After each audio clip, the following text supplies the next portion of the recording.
जाजपुर जिला परिषद सभागृह में स्मृति और प्रणति अनुष्ठान 16तम वार्षिकोत्सव और प्रद्युम्न बड़ों 93तम जयंती समारोह पालित।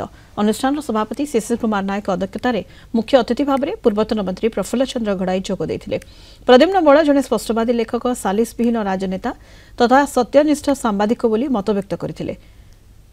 प्रोफेसर डॉक्टर दामोदर बेहरा संयोजन मुख्य वक्ता भाव में पूर्वतन मंत्री पंचानन कानूनगो जोगदे प्रद्युम्न बड़ों जीवनी उपरे विस्तृत आलोचना करथिले।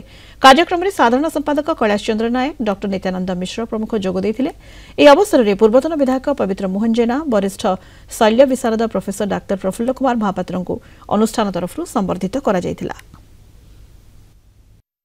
प्रतिवर्ष परी स्मृति प्रणति अनुष्ठान ए वर्ष मध्य प्रद्युम्न बड़ंकर 93तम जयंती पालन करजपुर अंचल सब बुद्धिजीवी माने, शिक्षाविद माने, साहित्य प्रेमी माने एकत्रित होते ये एक पूज्य पूजार आयोजन।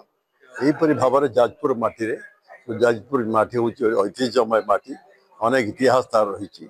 बर्तमान आम जहाँ जहाँ अतीत सब जो पूज्य लोक थे जो मान कार्यावली कार्य जहाँ जहाँ घटुला सब भूली जाऊँ मन पकेवा स्मरण करवा एवं से भल कार्य प्रति नमन करवा प्रणाम करवा ये हूँ कार्यक्रम व्यवस्था भर से प्रद्युम्न बड़ आम ओडिशार जड़े प्रतिष्ठित राजनेता सांबादिक जगत रे से जड़े प्रतिष्ठा अच्छी। राजनीति क्षेत्र में नीति आदर्श को गुरुत्व दौले एवं जो खबर कागज प्रगतिवादी द्वारा प्रतिष्ठा लाभ करता सी आज पर्यटन तार नीति नैतिकता को बजाय रखी निरपेक्षतार सह निर्भीकतार सह खबर परिवेशन करुच्ची।